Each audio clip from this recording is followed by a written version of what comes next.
हाँ तो भाई लोगों, स्वागत है आप सभी का नई क्लास में। और आज हम पढ़ने वाले हैं गॉस के नियम के अनुप्रयोग।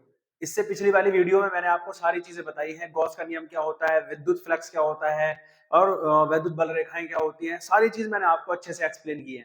ठीक है, अगर नहीं देखा है तो वीडियो जाकर देख लेना। बाकी अब हम इस बारे में बात करने वाले हैं। इस वीडियो में हम लोग बात करने वाले हैं गॉस के नियम के अनुप्रयोग।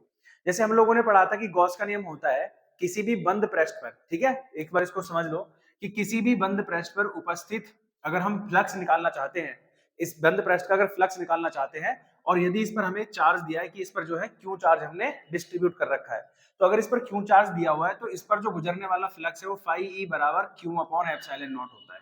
कितना होता है? क्यू अपॉन एप्सिलॉन नॉट होता है। तो ये गॉस का नियम है। ठीक है, और अच्छे से एक्सप्लेन मैंने वीडियो में कर रखा है, पिछली वाले में जाकर देखना। उसके बाद अब हमने इसको क्या क्या पढ़ने वाले हैं, गॉस के नियम के अनुप्रयोग, एप्लीकेशंस ऑफ गॉस लॉ। अगर हमें ये वाली पढ़ना है कि गॉस के नियम का अनुप्रयोग कहाँ कहाँ होता है, तो इससे पहले आपको तीन चीजें समझनी पड़ेंगी, है ना। एक चीज आपको ध्यान में रखनी है। पहला क्या है? आवेश का वितरण। ठीक है, आवेश का वितरण, डिस्ट्रीब्यूशन ऑफ चार्ज, यानी चार्ज का डिस्ट्रीब्यूशन कहाँ कहाँ होता है। देखो, जब भी हम किसी ऑब्जेक्ट को चार्ज देते हैं तो कोई जो ऑब्जेक्ट है वो तीन टाइप से हो सकता है। एक जो आपका यहाँ होता है लेंथ वाइज, एक एरिया वाइज और दूसरा वॉल्यूम वाइज। तो हम चार्ज का जो डिस्ट्रीब्यूशन है इन्हीं तीनों में से करेंगे। एक करेंगे लेंथ के अकॉर्डिंग, एक करेंगे एरिया के अकॉर्डिंग और तीसरा करेंगे हम लोग वॉल्यूम के अकॉर्डिंग। तो अभी इसी को देख लें, आवेशों का वितरण, चार्ज, डिस्ट्रीब्यूशन ऑफ चार्ज। तो पहला होता है, अगर हम किसी भी एक छड़ पर लेते हैं, छड़ पर, है ना, ऑन अ रोड।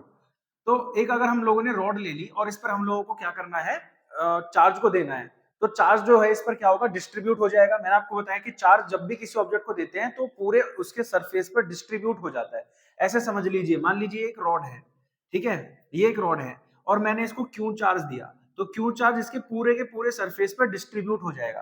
तो अब ये जो चार्ज डिस्ट्रीब्यूट हो रहा है वो इसकी लेंथ पर ही तो डिस्ट्रीब्यूट हो रहा है। अब चाहे आप इसको ऐसे बना लीजिए रोड को, तब भी ये कहाँ होगा, इसके लेंथ पर ही डिस्ट्रीब्यूट होगा। तो यानी एक डिस्टेंस पर डिस्ट्रीब्यूट हो रहा है, इसकी लेंथ पर डिस्ट्रीब्यूट हो रहा है। तो छड़ वगैरह जो होती है उन पर अगर मुझे चार्ज को डिस्ट्रीब्यूट करना है तो वो कैसे होगा, लेंथ वाइज होगा। और अगर चार्ज कहीं डिस्ट्रीब्यूट होता है तो हम चार्ज डेंसिटी निकालते हैं। क्या निकालते हैं? Charge density. ठीक है, चार्ज डेंसिटी बोले तो आवेश घनत्व हम लोग निकालते हैं। आवेश घनत्व से क्या मतलब है कि आवेश कितना डेंसिटी का है यहाँ पर, तो उसको हम डिनोट करते हैं lambda. Lambda is equals to Q upon L. अब ये जो मैं आपको बता रहा हूँ ये बिल्कुल आराम से आप लोग ध्यान से इसको नोट कर लेना अलग से, ठीक है, कि लैम्डा बराबर क्या होता है, क्यू अपॉन एल। ये इसका डेंसिटी होती है चार्ज की। दूसरा, अगर मेरे को एरिया पर निकालना है, कोई एक शीट है, एक सीट है और इस सीट पर मैंने चार्ज दिया, तो चार्ज इस पूरी सीट पर लेंथ पर भी फैलेगा और इसकी विड्थ पर भी फैलेगा। तो यानी दोनों तरफ से चार्ज इस पर डिस्ट्रीब्यूट हो रहा है। तो ऐसे में हम लोग इसका एरिया निकालेंगे। और उस समय जो डिस्ट्रीब्यूशन ऑफ चार्ज होता है, उस समय जो आवेश का वितरण हो रहा है वो कहाँ हो रहा है, उसके पूरे एरिया पर हो रहा है। और एरिया पर अगर वितरण हो रहा है तो हम लोग एरिया पर उसका चार्ज डिस्ट्रीब्यूशन निकालेंगे, जो कि होता है सिग्मा बराबर क्यू अपॉन ए। इसको क्या पढ़ते हैं, लैम्डा। इसको पढ़ते हैं सिग्मा। सिनेमा नहीं बोल रहा हूं भाई, सिग्मा। सिग्मा बराबर क्या होता है, क्यू अपॉन ए। आजकल तो सिग्मा रूल भी चल रहा है, तो वो वाला नहीं है, ठीक है, ये सिग्मा है। तीसरा होता है वॉल्यूम पर।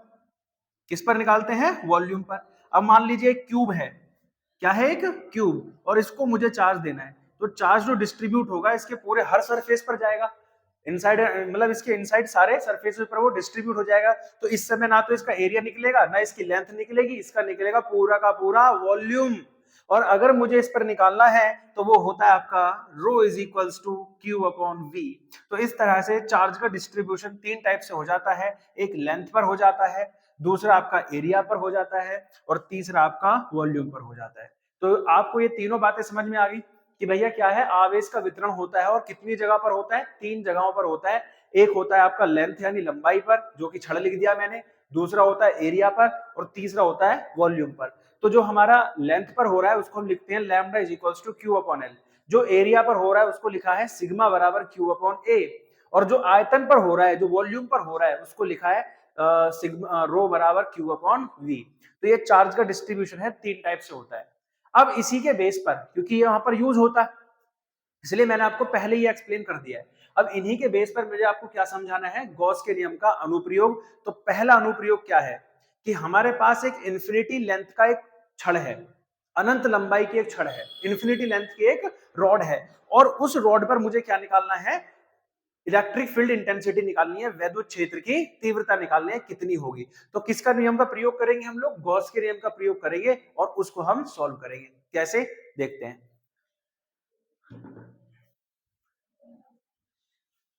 तो चलो इसकी हेडिंग डाल लेते हैं। ठीक है, हेडिंग क्या है, हेडिंग है आपकी अनंत लंबाई के, अनंत लंबाई के, ठीक है, अनंत लंबाई के चालक तार पर वैद्युत क्षेत्र की तीव्रता, वैद्युत क्षेत्र की तीव्रता। अनंत लंबाई का एक कोई चालक तार है, ठीक है, इसको मैं इंग्लिश में भी लिख देता हूं, electric field intensity, electric field intensity on a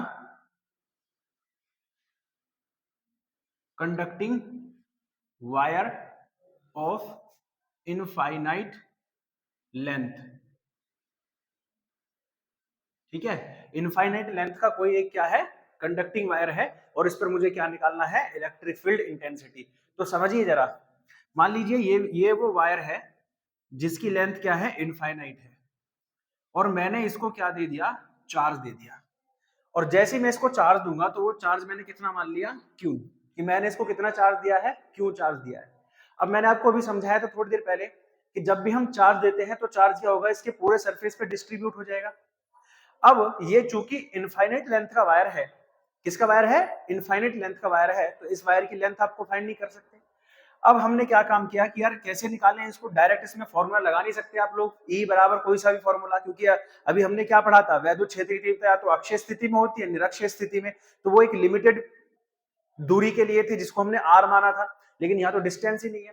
तो ऐसी जगह हमने क्या मान लिया कि जब इसको हमने चार्ज दिया है तो चार्ज देने के बाद इसके चारों तरफ से क्या गुजर रहा होगा, फ्लक्स पास हो रहा होगा, इसके इस सरफेस से भी और इस सरफेस से भी क्या गुजर रहा है, फ्लक्स, फ्लक्स लगातार यहां से पास हो रहा है। और अगर फ्लक्स यहां से पास हो रहा है, ठीक है, तो मैंने इसको क्या कर लिया, एक स्फेरिकल मैंने यहां पर, सॉरी सिलिंड्रिकल मैंने यहां पर एक डायग्राम बना दिया कि इसके सरफेस से इस तरह, ठीक है, इधर भी इधर भी इधर भी चारों तरफ क्या निकल रहा है, फ्लक्स गुजर रहा है।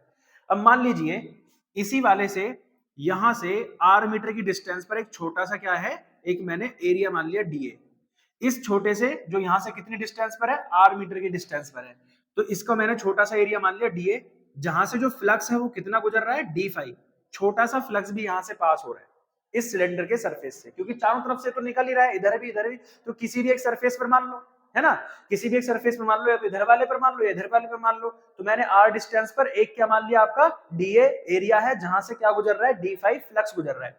और इसकी तो लेंथ हो सकती है ना, ये जो सिलेंडर मैंने माना है, ये तो मैंने माना है ना, तो इसकी कोई ना कोई तो लेंथ होगी, तो मैंने इसको L लिख लो, ठीक है, इसकी जो टोटल हाइट है, इस सिलेंडर की जो टोटल हाइट है वो कितनी है, L है, ये मैंने अपनी तरफ से मान लिया। ठीक है, अब यहां से जब फ्लक्स गुजर रहा है तो हम सीधे सीधे बोलेंगे फ्लक्स की परिभाषा से, किसकी परिभाषा से, फ्लक्स की परिभाषा से। अच्छा, फ्लक्स की परिभाषा क्या थी कि फाई बराबर होता है E इंटू ए कॉस थीटा।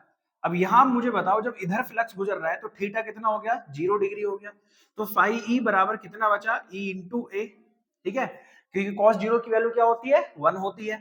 अब जो ए है वो ए नहीं है, वो कितना है, DA है, तो यहां पर DA और यहां पर D5, ठीक है, छोटा सा एरिया और छोटा सा फ्लक्स। और मैंने आपको जब भी बोला था कि जब भी आपको D5 मिले या DA मिले, आप क्या कर देंगे, वहां पर इंटीग्रेशन, दोनों तरफ का समाकलन, जहां भी ये दिखे वहीं ये ठोक दीजिए। क्या क्या करना है आप लोगों को कि दोनों तरफ का समाकलन करेंगे, दोनों तरफ का समाकलन करने पर, अब समाकलन को क्या कहते हैं, इंटीग्रेशन, है ना, क्या करेंगे, इंटीग्रेटिंग ऑन बोथ साइड, तो दोनों तरफ का समाकलन कर दीजिए, तो ये क्या हो जाएगा, D5E, और बराबर में ये क्या हो जाएगा, E इंटू DA, E बाहर आ जाएगा। अब D5E को सॉल्व करोगे तो क्या बनेगा, 5E, और बराबर कितना बनेगा, E इंटू DA। अब इसी को यही मान लो इक्वेशन नंबर फर्स्ट, इसको यही रोक कर मान लीजिए इक्वेशन नंबर फर्स्ट की 5E बराबर आ गया E इंटू DA। ठीक, अब हमने पढ़ा था किसके बेस पर निकाल रहे हैं हम, जो ये वैल्यू सॉल्व कर रहे हैं, ये जो इलेक्ट्रिक फील्ड इंटेंसिटी, क्योंकि यही तो हमें निकालनी है इलेक्ट्रिक फील्ड इंटेंसिटी। अब ये जो हमें निकालनी है, ठीक है, ये जो हमें निकालनी है वो किस पर निकालनी है, गॉस के नियम से। अब यहां पर गॉस का नियम लगा दीजिए, तो गॉस के नियम से फाई ई बराबर क्या होता है, क्यू अपॉन एप्सिलॉन नॉट। ये तो हमने भी पढ़ा था, इसको इक्वेशन नंबर सेकंड मान लीजिए कि फाई ई बराबर है क्यू अपॉन एप्सिलॉन नॉट, और यहां से देखो कि फाई ई बराबर किसके है, ई इंटू डी ए। तो क्या ये दोनों वैल्यू बराबर नहीं है, ये भी फाई की वैल्यू है, ये भी फाई की वैल्यू है, तो दोनों को बराबर रख दो। बराबर रख दो तो लिख सकता हूं Q upon epsilon not, Q upon epsilon not बराबर कितना हो जाएगा, E into D A, E into D A. अब डीए का जब मैं इंटीग्रेशन खोलूंगा तो क्या आएगा, क्यू अपॉन एप्सिलॉन नॉट बराबर ई इंटू ए, कितना आ जाएगा, ई इंटू ए। अब मुझे निकालना क्या है, ये ई निकालना है, बस इसी को करना है अब हमें सॉल्व। तो ई कैसे निकलेगा, देखो ई बराबर कितना हो जाएगा बच्चे, क्यू अपॉन एप्सिलॉन नॉट तो पहले ही था, ये इधर मल्टीप्लाई में था, इधर आके किस में आ गया, डिवाइड में आ गया। इतना क्लियर हो रहा है कि अगर मुझे e की वैल्यू निकालनी है तो इधर जाके क्या होगा, डिवाइड में पहुंच जाएगा, e बराबर q upon epsilon not a। अब मैंने आपको भी क्या समझाया था कि ये जो चार्ज डिस्ट्रीब्यूट हो रहा है ये इसके लेंथ पर हो रहा है, तो लेंथ पर के लिए लैम्डा बराबर क्या होता है, q अपॉन l। तो q बराबर क्या हो गया, लैम्डा इंटू l। तो रख दीजिए e बराबर कितना हो जाएगा, lambda into L upon epsilon not into area.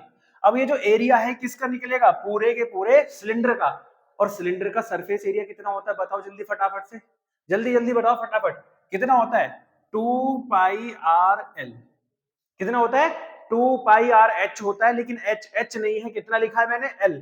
तो क्या l से l कैंसिल हो जाएगा, अगर l से l कैंसिल हो जाएगा तो e की वैल्यू कितनी आ गई, lambda upon 2πr epsilon not. तो यही आपका क्या है बच्चे, इलेक्ट्रिक फील्ड इंटेंसिटी है, किसके कारण, अनंत विस्तार की एक चालक छड़ है जिस पर हमें क्या निकालना है, वैद्युत क्षेत्र की तीव्रता, और किसके नियम से निकालना है, गॉस के नियम से। आई थिंक आप लोगों को ये बिल्कुल अच्छे से समझ में आया होगा, और अगर आपको ये वीडियो मतलब ये टॉपिक आपको अच्छे से समझ में आया है तो भैया हमारी वीडियो को जरूर लाइक कर दो, चैनल को सब्सक्राइब कर दो, ताकि ऐसी और ज्यादा वीडियो मैं आपके लिए बना सकूं।